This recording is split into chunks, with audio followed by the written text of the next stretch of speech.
جلسه 40 نوالیسم مدرن، مقدمه رویابینی آگاهانه. تبیین و توضیح این بیان که زنان از تجرید آمدند و در تونال پیشروی میکنند.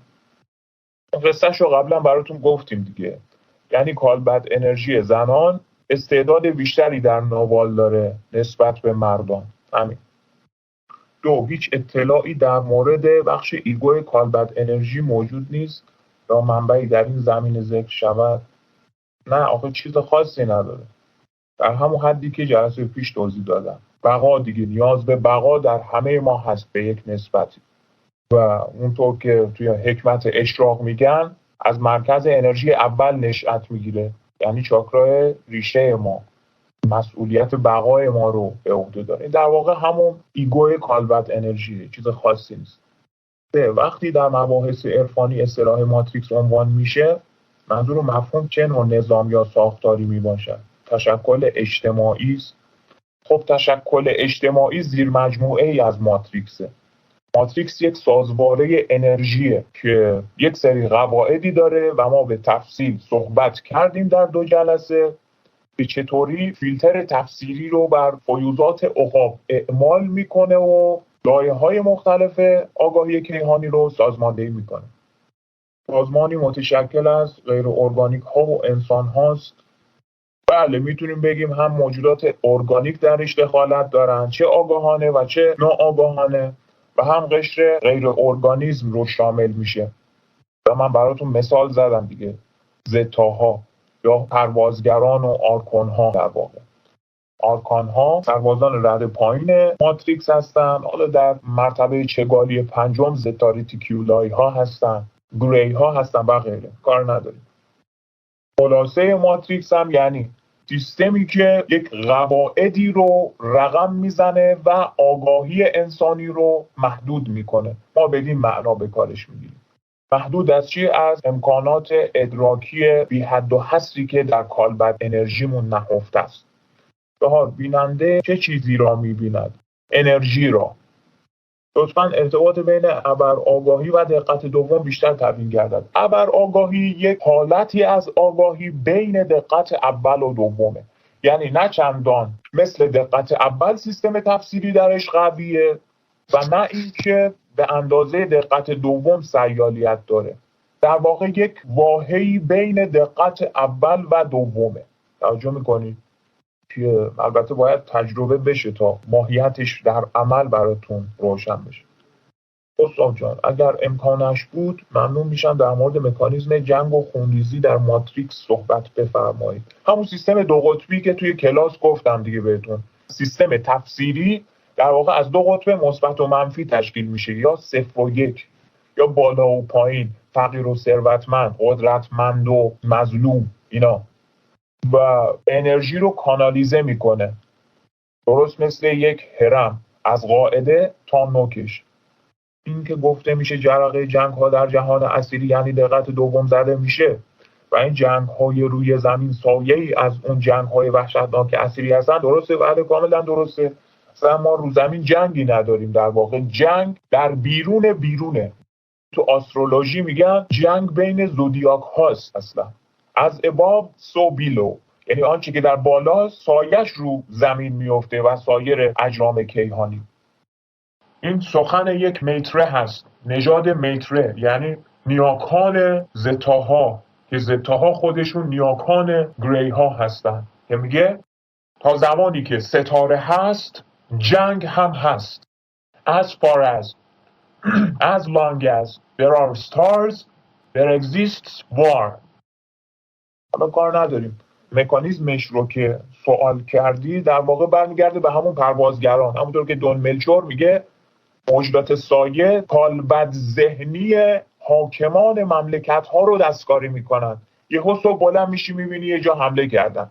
دقت میکنیم به خاطر اینه که ماتریکس از طریق سربازان خودش، یعنی همین پروازگران آرکون ها، ذهن حاکمان ابرقدرت رو دستکاری میکنه و منجر به ویرانی و خرابی عظیمی میشه. و بدین ترتیب ماموران غیر ارگانیک رباتیکوار به انرژی خاری توده های ارگانیک انسانی که تحت شعاع حملات رسانه ها در عصر مدرن قرار گرفتن مبادرت میکنن. این مکانیزم تجدید حیات ماتریکس خدایان المپ دیگه، تو جلسه ماتریکس ما براتون توضیح دادیم و همه اینها در حوزه اسیری اتفاق میفته. پروازگر تو دقت اول که عمل نمیکنه، اصلا توی رویای شخص وارد میشن اینها و اثرشون رو بر ناخودآگاه طرف میذارن. جنگ فرسایشی اسرائیلی و معبد سلیمان و اینا هم دیگه نمیدونیم، به ما ربطی نداره. دیگه چی؟ این حجم از بارش انرژی منفی چیه؟ هر ماه 15 روز یقمون رو میگیره. شما بگو همیشه و دائما. موقع ماه کامل فقط به اوج خودش میرسه. اینه به خاطر تغییر به عصر آکواریوسه. اول عصر آکواریوس برای ریکاوری معمولا این اتفاقا میفته، به خصوص که زمین در حال ورود به ارتعاش شگالی 4 هستش. آثارش هم دارید میبینید. هفته پیش گفتیم که آگاهی رو دارن دستکاری میکنن و خوبم دستکاری کردن. من که کلا از دنیای اینترنت منفک بودم روز 4 و آثارش هم دیدید دیگه. کلا نشانه ها خیلی صریح و تکان دهنده تر شدن. اون قضیه‌ای که همش میگفتن جنگ جهانی سوم فلان بسار داره نزدیک میشه دیگه. اگر بشر تصمیم نهاییش رو برای صلح و عشق نگیره، ما گام به گام هی داریم بهش نزدیکتر و نزدیکتر میشیم. یعنی از قصه دیگه فاصله گرفته، به فعلیت داره نزدیک میشه. نشانه هاش هم دارید به وفور میبینید. ورود کنترل ذهن واقعا یک مشکل شده برام. یه اتفاقی میفته، لحظه آگاه میشم، میفهمم چیکار شدم، بعد مرور رو مجددا ریست میشم. همش تو همین پروسه گیر افتادم، به خاطر اینکه خیلی دیگه ارتعاشت اومده پایین. در یه دوره‌ای در اوجم با کمترین لغزش ذهنی و بعد باز افول. خاطر شرایط تونال هم ممکنه باشه دیگه. به هر حال همه ما کم و بیش درگیر هستیم، یعنی نوسان داریم. مهم اینه که چطور اون نوسان رو تحت کنترل خودت بگیری دیگه. چیز طبیعی هستش که جنگجوهای مدرن باش سر و کار دارن. اصلا طبیعی. مهم اینه که به خصوص در شرایط افت فرکانسی دیگه اوضاع از دست در نره. یک آن از مشاور بهره بگیری و به خودت بیای بگی که خب این موقته و من ازش رد میشم، دوباره خودت رو برسونی به شرایط اوج ارتعاش. خب دیگه سوالاتتون زیاده، درسمون هم عقب. بعد میگید چرا هنوز توی مقدمه گیر کردیم؟ به خاطر اینکه نیم ساعت فقط ما داریم سوال جواب میدیم اولی کلاس.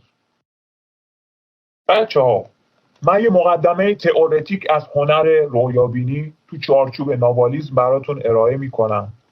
از دیرباز و ادوار باستانی میشه دید که به لحاظ تاریخی رویای شفاف وسیله‌ای برای تکامل آگاهی و ورود به جهانهای ماورایی و غیره در میان ملل و فرهنگ‌های مختلف محسوب می‌شده. چنان که در داستان‌های اساطیری هم کم و بیش نقش شده دیگه. دیدید مثلا مثل هفت‌خوان رستم که یه بار تحلیلی انجام داده بودم درباره شباهتش با هفت‌خوان رویابینی. اگه علاقه‌مند بودید توی جلسه بررسیش می‌کنیم.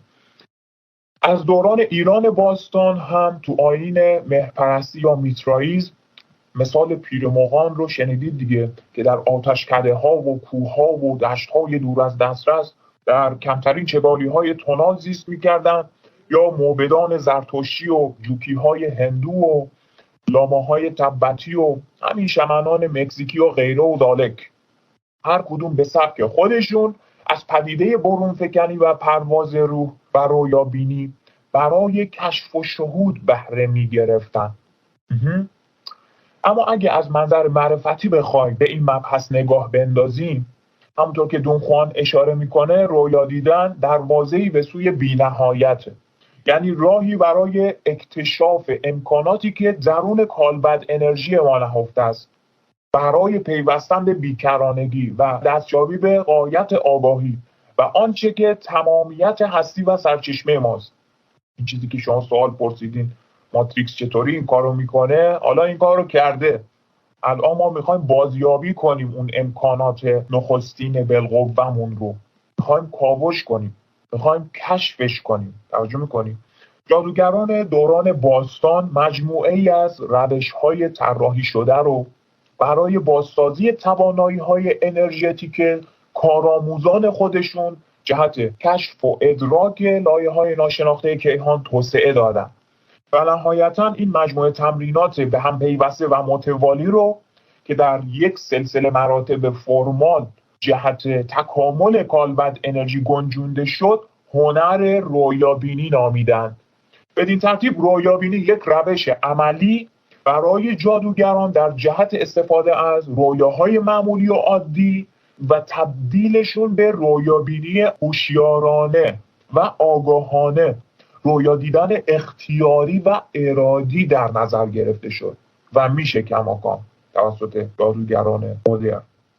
چیزی که همونطور که جلسه پیش براتون گفتم محققین روانشناس امروزی از نمایه کوچکی ازش تحت عنوان خواب روشن یا رویای شفاف یاد میکنن و روش‌های مدرنی رو هم برای تجربهش ارائه میکنن که ما تو سیستم نابالیسم مدرن به اکثر این متدها برای رسیدن و عبور از دروازه اول رویا و همینطور سایر مراحل نخستین رویابینی اشاره خواهیم کرد. توجه بفرمایید که رویابینی فقط به معنای خواب دیدن نیست. باز دارم تکرار میکنم. یا خواب بینی معمولی نیست که فقط یه سری اشکال رو تو رویا ببینی، یه تصوراتی داشته باشی و بعدش هم صبح بیدار شی و کتاب تعبیر خواب رو بخوای واکنی و تفاسیر نمادین رو به کار ببندی و از این دست موارد که هیچ استفاده کاربردی برای جنگجو نداره. نه، اصلا ما کارمون تعبیر خواب اینا نیست. از خواهشم با رویاهای عادی و پرت و پلاهایی که میبینید قاطیش نکنید. اینجا منظور رویای آگاهانه است، یعنی محیطی که بتونی درش ارادت رو دخالت بدی.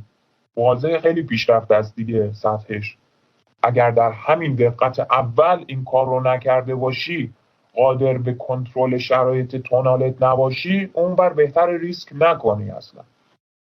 بنابراین تکرار کنم، رویابینی به معنای خواب دیدن عادی نیست، بلکه جادوگران اولین کسانی بودند که از نقطه نظر واقعیتی دیگر یا به قول کاستاندا واقعیت غیر معمول به ماهیت آگاهی در ظرف رویاها نگاه کردند و برای کشف سایر امکانات واقعی از طریق رویاها به درون ناشناخته دقت دوم خطر کردند. بنابراین پرواضحه که هر آنچه از تعریف رویای شبانه تولید میشه فقط قصه و حکایت جلوه خواهد کرد، در حالی که بارها گفتیم معنای حقیقی رویا دیدن رو فقط در عمل و تجربه میشه درک و تحلیل کرد.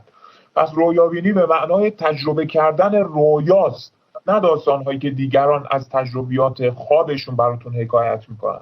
در نتیجه بحث‌های فلسفی و روانشناختی و پدیدارشناختی و امثالهم درباره ماهیت رویاها به هیچ نتیجه عملگرایانه و اپلیکبلی منجر نخواهد شد. همونطور که تو کتاب مصاحبه لابرج و تولی به عنوان دو رویابین مدرن با ایدئولوژی های تقریبا متضاد دیدید دیگه. یکی حالا از دید متریالیسم و دیگری از نگاه اسپریچوالیسم به مقوله آگاهی اشباح رویاها میپردازند. توی این کتاب که ترجمهش کردم، بعضی از دوستاتون خریداری کردید و خوندید.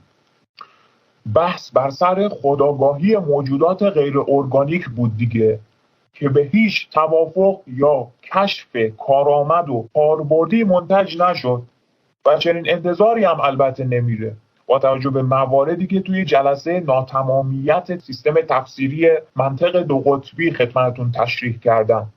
یادتون هست دیگه، اگر نه مراجعه کنید، اون جلسات رو بارها گوش بدید. و همون جلسات نکات رو به اندازه کافی براتون گفتم. آخرش فقط به این نتیجه بی‌عیب و نقص رسیدن این دو رویابین که خودآگاهی موجودات به ظاهر زنده در دل رویاها رو نمیشه به لحاظ علمی اثبات یا انکار کرد و تولی میگه این یه مشکل متافیزیکی است و من بهتون تو کلاس گفتم که این حرف ولو منطقاً معادل با اینه که بگیم این یک نقص منطقی و به خاطر ناکارآمدی سیستم تفسیری آگاهی دقت اوله. یادتون میاد دیگه. پس در مقام سالک رهرو حواستون باشه که نقدن دارید روی یک مرز باریک بین فیزیک و متافیزیک گام برمی‌دارید و مسئله دارای حساسیت زیاده که رویابین تحت استراتژی باور بدون باور قراره به تدریج و گام به گام در عمل و تجربه خودش این موضوعات رو حلاجی کنه، نه اینکه در بستر فلسفه و منطق و ساینس و امثال هم بخواد با کسی به توافق نظر برسه. حالا اگه وقت شد پاره‌ای از گفتمان بین این دوتا روانشناس رو توی کلاس با هم تحلیل میکنیم تا صرفا یه سری نتایج کاربردی ناوالیستی استخراج کنیم، برای جنگجو مفید باشه، موثر باشه، نه اینکه حالا دور همی تخمه بشکنیم کامنت بخونیم. نه. دونخوان میگه به نظر میرسه که رویا دیدن یک احساس، یک جریان انرژیایی یا یک معرفت در اندیشه ماست و رویا دیدن به هیچ وجه نه خیال پردازیه و نه اوهام. اگه فکر کردید محفلی برای خوشگذرانی و نمیدونم گشت و گذار و تفریح و عشق و حال توی جهانهای موازی، سخت در اشتباهید. اگه مصر بر امر رویا بینی باشید و قصد نرمش ناپذیری رو در جهت رویا دیدن اعمال کنید، تمرینات رو با دقت و جدیت دنبال کنید، خواهید دید که دقت دوم به هیچ وجه جای صلح و صفا نیست. همونطور که به اندازه یک انسان روی چگالی سوم زمین زندگی کردید و خوب میدونید که همین دقت اول هم جایی برای مفتگذرانی نیست، دست کم برای یه جنگجو. یه لحظه غفلت معادل یک عمر تاوان پس دادنه، دوست داشته باشی چه دوست نداشته باشی.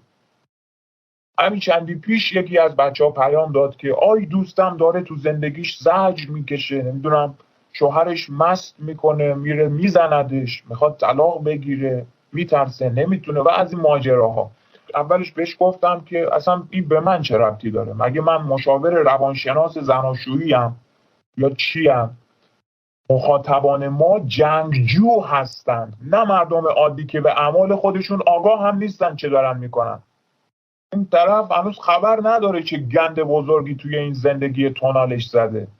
اول باید آگاه بشه و زیر شکنجه باید اتفاقا آگاه بشه و اون شرایط بدی هم که داره آزمون روح دقیقاً و به تنهایی با تکیه بر اقتدار شخصی خودش باید از اون شرایط عبور کنه. انتخاب خودشه، باید مسئولیت مسیر سرنوشتش رو هم بپذیره. همه ما از اینجور انتخاب‌ها داریم دیگه، اما قرار نیستش که هر چیزی که پتانسیلش رو داری بری دست به عمل بزنی که هر انسانی باید مسئولیت سرنوشت خودش رو بپذیره، هر کاری که میکنه، هر جایی که میره. نه اینکه همینجور گوسفندی هنوز خودتو نشناختی رفتی ازدواج کردی، 2 تا توله هم پس انداختی، نمیدونی چطور الان خودتو جمع کنی. خودتو هنوز نشناختی، سری رفتی کپی کردی خودتو، چون دیگران این کارو میکنن، تو چاه دیگران هم بیفت. آشی که خودت پختی باید خودت تنهایی بخوری، حالا چه تو این زندگی یا در زندگی هایی که در بهترین حالت انتظارت رو میکشه. بعد انتظار داری مثلا من بیام برات موعظه بکنم، توجه میکنی؟ خوشبختانه مسیر جنگجو قربونش برم 0 تا 100ش پای اراده خود شخص سالکه. هیچ الهام بیرونی هم در کار نیست، عشقی از اعماق کیهان بیاد تو رو زیر پر و بالش بگیره فلان. نه، اصلا این قصه بافیا رو بذارید کنار، واقعیت رو ببینید، لمس کنید، تجربه کنید، از توهم در بیایید. همین نخستین آزمون روحه که شخص باید به تجربه تبدیلش کنه و بعدش تازه حالا به یه قدرتی تبدیل بشه که حالا اگر به معرفت برسه یا نرسه اونم تازه مشخص نیست، آزمونه دیگه. قبلا بهتون گفتم انسان عادی کلا داره آزمون پس میده، جنگجو ولی فقط داره تجربه کسب میکنه، چیزی به نام آزمون برای ما وجود نداره، همش تجربه است که نهایتاً با ارادمون به قدرت تبدیلش میکنیم. هیچ ابزار بیرونی هم در کار نیست، فقط و فقط همین اراده‌ای هستش که مرکز ثقل کالبد انرژیته. اول باید شخص بدونه که چه آشی برای خودش پخته، چه آش شعله قلمکاری واسه خودش پخته و بعد هم اون استراتژی که خلق میکنه تا از منجلاب زندگیش در بیاد باید با آگاهی کامل از عواقب عملش و پذیرش تمام و کمال مسئولیتش باشه. همین صفر ماجرا باید جنگاور باشه، اگر نه ردی برو، این بلا نشد بلای دیگه، فرق نمیکنه تا آخرش هم تا مرگ تونال همینه داستانش. اگه کسی هم بره دستشو بگیره که اون خودش کاری از پیش نبرده، که هیچی، صورت مسئله فقط پاک شده. آزمون به تعویق انداخته میشه به نوعی. اراده ضعیفه، توجه میکنی اصل مطلب رو بگی، و این خلاف آیین مبارز و طریقت طاهریه. بعد گفتش که یعنی چی مثلا بهش بگم همسرشو کمین و شکار کنه؟ گفتم به تو اصلا هیچ ربطی نداره. یک سالک در موارد نامربوط اصلا دخالت نباید بکنه. مردم عادی هم که هزار ماشاءالله مسئولیت پذیر نیستن، اصلا مسئولیت نمیدونن چیه، گردن نمیگیرن که دو فردای دیگه هر داستانی واسش پیش بیاد تو میشی مقصر ماجرا. تو اصلا خودتو همین الان نمیتونی جمع کنی که قاسما شدی کاسه داغ‌تر از آش، بعد حالا یکی بیاد تو رو هم جمع کنه. توجه بکن چی دارم بهت میگم، و اینا همش درسه ها. یا همش یه توهمی هستش به انسان القا میشه، فکر میکنه مثلا میتونه تأثیری در کیهان بذاره، در صورتی که خودش هم وضعیت مطلوبی نداره. به قول دون خوان وضعیت تو بهتر از دیگری نیست. خواهشاً استراتژی های مسیر مبارز رو احمقانه به عموم مردم پیشنهاد نکنید آقا جان، چون این استراتژی ها جریان های انرژی رو دستکاری میکنن و انسان های عادی هم از اونجایی که گوز و شقیقه رو با هم اشتباه میگیرن شرایط زندگیشون بیشتر پیچیده میشه، نمیتونن بعدن خودشون رو دیگه جمع کنن. طرف نمیفهم چی کار داره میکنه، همین الانش طرف با اعمال عادی خودش گوسپیچ شده، که چه برسه همینجور تو راهی بخواد کمین و شکار هم تازه تو بیای بهش یاد بدی دیگه وا ویلا دیگه. تو بی عیب و نقص ترین مشاوره‌ای که میتونی داشته باشی برای دوستت، که اونم دوستی که البته الزاماً درخواست کمک کرده، نه از سر دلسوزی و از این دست توهمات، اینه که بهش بگی آقا جان اول شرایط بحرانی خودت رو خوب بفهم، بشناس کجای کاری، بعد تنها با تکیه بر اراده شخصی خودت برای برون رفته از دردسری که خودت البته باعثش هستی و نه هیچ کس دیگه، چون هیچ استثنایی نیستی، همه ما یک کالبد انرژی هستیم، بیای راه حل خلق کنی و مسئولیت تصمیمات خودت رو بپذیری. بیگم و کاست هیچ راهی نداره جز اینکه برای آزادی خودش بجنگه، همینو بس. خلاصه طریقت جنگاور رو براتون گفتم، مابقی دیگه پای تلاش خود شخص، حالا مشاوره میخواد بگیره به روانشناس مراجعه کنه، از آشنا کمک بگیره و الی آخر، دیگه ربطی به سالکان دیگه نداره. توجه میکنی؟ اگه در تقدیرش باشه که درس روح رو به خوبی پاس کنه، تازه این نشانه‌ای میشه برای ورود به صفر مسیر معرفت، که اون وقت آثار کاستاندا هست و ما هم به عنوان خاک ناچیز در حد اقتدارمون خدمت گذاری میکنیم. بنابراین دارید میبینید دیگه بچه‌ها، من اینا رو به عنوان قصه دارم براتون تعریف نمی‌کنم. اول کلاس دوباره سوالات تکراری میاد میپرسیدن، همه اینا رو ما توی کلاس‌ها گفتیم، از صفر برید گوش کنید کلاس‌ها رو، سوال تکراری دیگه من جواب نمیدم. همه اینها درسه. اصلا درس چگالی سوم سیاره زمین چیه آقا جان؟ No pain no gain. نابرد رنج گنج میسر نمیشود. شعرهای ما هم اومدن گفتن. حالا تو میخوای نادیده بگیری دیگه به من ربطی نداره. اینو میتونی توی گوش هر مخاطب سالک و غیر سالکی که در دسترستون هست فرو کنید. این اجازه رو من بهتون میدم. نابرد رنج گنج میسر نمیشود. نه اینکه تو گند بزنی یکی دیگه بیاد پاکش کنه، که غلط کردی اصلا، فکر کردی همچی الکیه مگه؟ سیستم کارمای تفسیری و ماتریکسی که ناشناخته است از دماغت، از اون مغزت در میاره. اصلا ما برای لذت بردن نیومدیم توی این جهان، که هر چقدر لذت ببری اون طرف رنجش رو 10 برابر باید بدی. تازه شانس بیاری تو همین زندگی چگالی سومت، همین زندگی حاضرت، تاوان تونالت رو پس بدی، شانس بیاری، اگر نه که تبعیدت میکنن توی سیاره چگالی سومی که فرضاً یهو فکر کن از بعد به تولد بهت میگن آها یالا بدو خرس قطبی حمله کرده فلان، یهو از اون طرف رعد و برق میزنه، جنگل آتیش میگیره، این ور سیل زلزله، اصلا نمیفهمی، یک لحظه به خودت هم نمیتونی بیای، یک لحظه وقت نمیکنی به خودت بیای که آقا جان این آگاهی من چیستم یا کیستم رو به خودت بگی. درست مثل انسان‌های اولیه که تازه چگالی دوم حیوانی رو پشت سر گذاشته بودن، با فرهنگ 0 کیلومتر، تازه باید فرض کن با بلایای طبیعی می جنگیدن، محیط رو میشناختن، خونه میساختن، آروم آروم تازه داشتن رشد میکردن، به خودشون میومدن. یه لحظه تازه شانس بیاری به خودت بیای توی اون حالت که بابا جان من از کجا اومدم، تازه اگه بشه فرصت بشه، معلوم نیست اون تبعیدگاه دیگه چه شکلیه. تازه فرض کن حالا به خودت بیای اون لحظه رو به دست بیاری، تازه یادت بیاد که یادت نمیاد اصلا. پس قدر آگاهی خودتون رو بدونید. در همین زندگی تونستی خودت رو بسازی، تمومه. درس چگالی سوم زمین رو بگیری و به آگاهی برسی. باید سپاسگزار بیکرانگی هم باشی. برای تعالی و آزادی خودت باید بجنگی. اینو اگه فهمیدی که اگر نه بدتر از این میشه، بهتر نمیشه. با هر امکانات پیش پا افتاده‌ای که در دسترس داری باید بکوشی برای تکامل خودت. از درس کلاس امشب ما این که دارید ملاحظه میکنید دیگه، هر چقدر در دقت اول هوشیار هستید، در دقت دوم چندین برابر هوشیاری بیشتر لازم خواهید داشت. جایی که به طور کاملا واقعی و نه موهومی با جهانهای دیگه دست و پنجه نرم میکنید. نه اینکه اینجا گیج بازی در بیاری توی رویا بخواد گاو بازی را بندازی، نه، اونجا تازه ارزش حرفای منو میفهمی، اوضاع از چه قراره، ذات شکارخواری کیهان رو اون طرف بهتر میتونی درک بکنی. احمق بازی رو باید بذارم کنار و باید فکر چاره‌ای باشم برای دست کم سازماندهی تونال خودم. به هر دری شده باید بزنی، صبر باید پیشه کنی. به قول دون خوان، سالک چیزی جز اراده و صبرش ندارد. اما اقسام استراتژی ها رو باید به کار بگیری تا خودت رو جمع و جور کنی.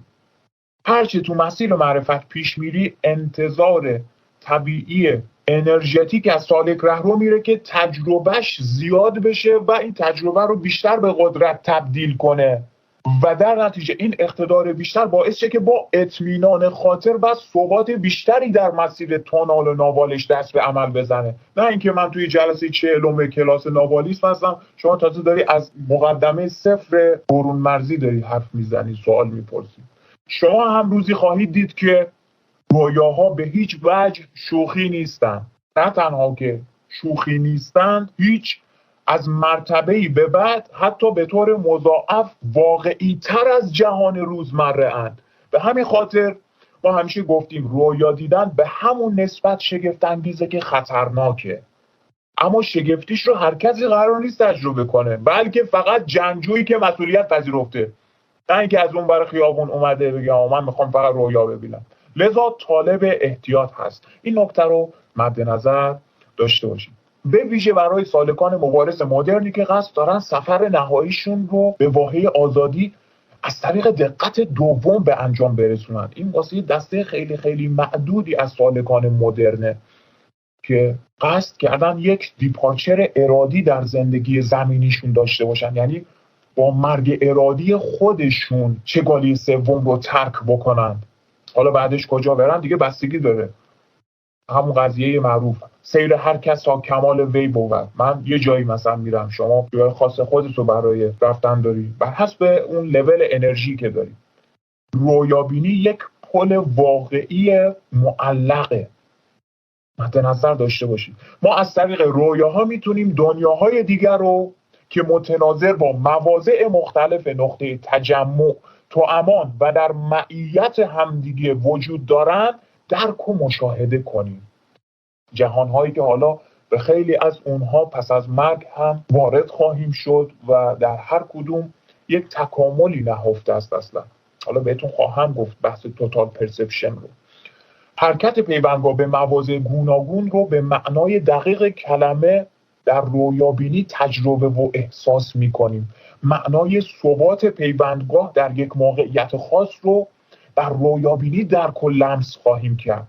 ضرورت کمین و شکار رو در میدان وسیع‌تر و در بعد واقعی‌تری تجربه خواهیم کرد با رویابینی. به قول دون خوان، اگرچه که قطعاً میتونیم اون جهانهایی رو که تجربه میکنیم بعداً بیایم تفسیرشون کنیم، اما بدون شک هرگز نمیتونیم اون چرا که باعث درک اون جهانها میشه در دقت دوم بیایم توی دقت اول توصیف کنیم. چیزی هم که توی جلسات پیش گفتیم صرفاً وصف بینندگان از پدیده‌های واقعیات غیر معمول بوده که بر مبنای تراوشات عقاب و فرایند سرشیرگیری چگونگی شکلگیری این جهانهای توامان رو توضیح میدن. اما هممون خوب میدونیم که این چیزی رو اصلا شرح نداده، اصلا مسئله رو حل نکرده. چیستان کیهان در جای خودش باقیه، فقط از یک سطح مقدماتی تونال به یک ترازی در ناوال انتقال داده شده با این اوصافی که بینندگان به دستمون دادن و اونجا فقط اومدیم یه سری پدیده‌های ابرآگاهی مربوط به واقعیات غیر معمول رو با تکیه بر یه ترمینولوژی جدید و ساختار واژگانی استاندارد اومدیم بهتر توجیه کردیم. همینو بس. کاری که حالا دانشمندان در سطح ساینس در بعد دیگری البته انجام میدن. با این حال ما میتونیم در عمل احساس کنیم که چطور رویابینی ورودی اون قلمروهای دیگر آگاهی کیهانی رو واسمون باز میکنه. توجه کردی چی شد؟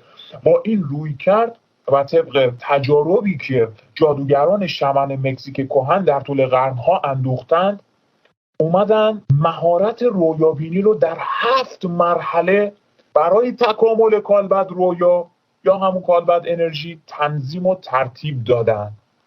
در چارچوب نوالیسم هنر رویابینی دارای 7 مرحله، 7 درب یا دروازه یا درگاه یا خانه یا حالا هر چی هستش که رویابین ها بایستی هر 7 مرحله رو یکی پس از دیگری ابتدا بازگشایی و سپس ازش عبور کنن که متوجه هستی دیگه. برای هر مرحله 2 نوع اقدام وجود داره: بازگشودن و گذشتن از دروازه. اوکی؟ حالا متناظر با هر دروازه‌ای که هست، هر یک از این 7 دروازه واسه خودش معنای خاص خودش رو داره که ما قصد داریم توی این دوره آموزشی تا جایی که روح اجازه میده به تک تک این مراحل بپردازیم که در عمل چطور بر تکامل کالبد رویا دونه دونه تاثیر میذارن و ما رو کاملتر میکنن و مطالب کتاب هنر رویابینی کاستاندا رو حتی الامکان باز میکنیم براتون. بچه‌ها، عمل رویابینی در واقع سامان بخشیدن به جهانهای رویا و تنظیم آگاهی خود در اون فضاهای اتری اسیری هستش و این خودش به معنای تسلط دقیق و کارآمد بر وضعیت کلی یک رویاست. برای مثال ممکنه خب ببینید که توی یک کلاس درس هستید، همون مثالی که توی کتاب اومده. تنظیم رویا در اینجا به این معناست که شما با تکیه بر قصد شخصی یا همون اراده خودت اجازه نمیدی رویا به چیز دیگری لغزش یا تغییر کنه. مثلا پیوندگاه شما بپره به یه محیط رویایی دیگه، جهان رویا دگرگون بشه یا اصلا محو بشه و بیدار شید به دقت اول. نذارید این اتفاق بیفته. منظور از تنظیم رویا اینه، به دست گرفتن کنترل رویا همینه. به عنوان مثال شما دیگه از کلاس درس فرضاً به کوهستان نمیپرید یا سر از کوچه و خیابون در نمیارید، چنان که در رویاهای عادی معمول و مرسومه. گفتم دیگه جلسه اول رویاهای عادی ما دچار گسستگی نوعی میشن، یه دفعه میپری میری مثلا یه محیط دیگه توی یه مجموعه تونال دیگه. توجه کردی؟ بنابراین در واقع شما آگاهانه و با اقتدار و اختیار خودتون منظره کلاس رو کنترل میکنید و تا زمانی که میخواید در اون فضا میمونید و از دستش نمیدید و اونجا رو ترک نمیکنید.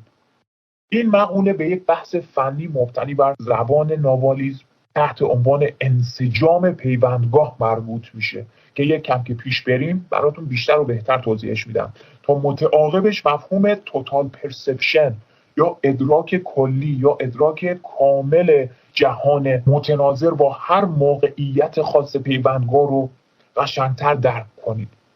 اینجا فقط در همین حد اشاره کنم که انسجام و یک نواختی یا همون کوهیژن و یونیفورمیتی این امکان رو به سالک رویابین میده تا رویاهاش دچار گسستگی نوعی نشه و آشفتگی رویاها تحت اراده رویابین به مینیمم برسه. اوکی؟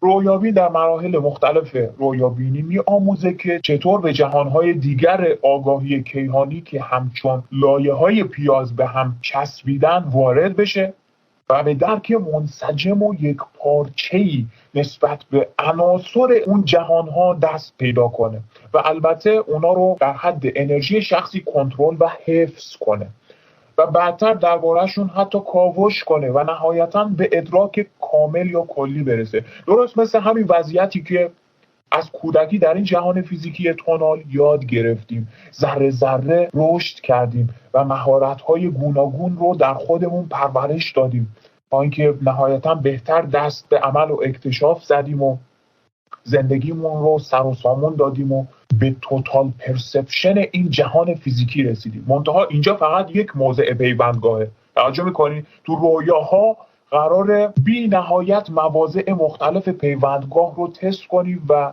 جادوگرانی بودن که من قبلا هم بهتون گفتم ناوال‌هایی که 600 موضع مختلف نقطه تجمع رو تست کردن و در هر کدومشون به ادراک کلی رسیدن. داستان مکس ستیز رو یادتون میاد دیگه که اینها دیگه چه موجودات عجیب و غریبی بودن. یعنی چی؟ یعنی به همون ترتیبی که اینجا زندگی میکردن در 600 موضع در 600 جهان گوناگون هم همزمان بودن. یک منی از اونها مشغول حیات بوده.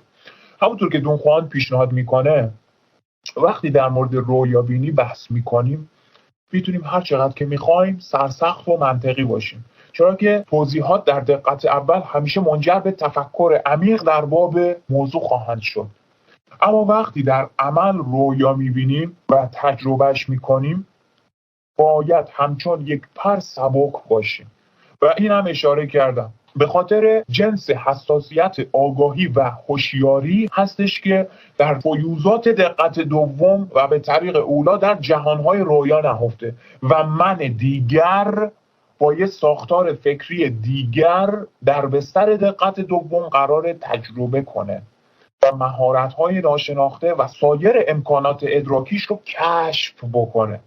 رویابینی باید با ظرافت و یکپارچگی و جدیت اجرا بشه، اما همزمان بایستی همراه با لطافت، خنده و اعتماد به نفس کسی صورت بگیره که انگار در دنیا هیچ گونه نگرانی نداره. به همون معنای سازماندهی تونال هستش به بهترین نحو ممکن. تنها در این شرایط میشه رویاهای عادی رو به رویابینی آگاهانه تبدیل کرد. بنابراین تأکید کنیم که بچه‌ها سازماندهی تونال درونی و بیرونی شرط اساسی رویابینی هستش. در غیر این صورت رویا دیدن شما در نهایت چیزی جز اختشاش و آشفتگی ذهنی و به هم ریختگی و نمیدونم هرج و مرج در زندگی تونال و ناوالتون در پی نخواهد داشت.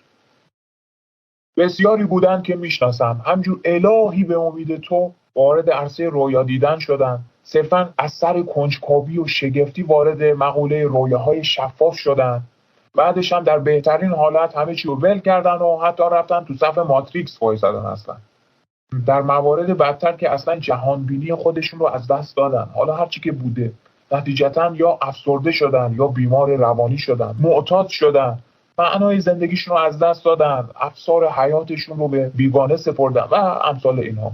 مواردی هم بوده که آهسته و پیوسته با صبر و حوصله بیکران، با تمرین و ممارست تدریجی و نه شتاب زده تحت انضباط مراحل رویابینی رو هرچند اندک طی کردن و صرفاً تا دروازه دوم رویابینی رسیدن. مثلا خودم به زور دروازه چهارم رو لمس کردم، اما نگرش خودشون نسبت به کیهانی که درش مشغول حیات هستند رو چنان آپدیت و کاملتر کردن که شما اصلا نظم و انسجام رو به عینه در زندگی روزمرهشون میتونید ببینید. به عنوان یک جنگجوی واقعی عمل میکنن.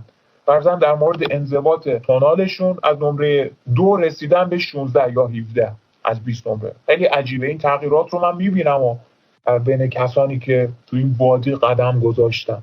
بنابراین حواستون رو خوب جمع کنید. اگه شخصیت گیجی داری که کیلویی فله‌ای میخوای توی مسیری ورود کنی، عمل کنی، بدون که همین خصوصیت عملکردی تو 10 برابر تقویت خواهد شد.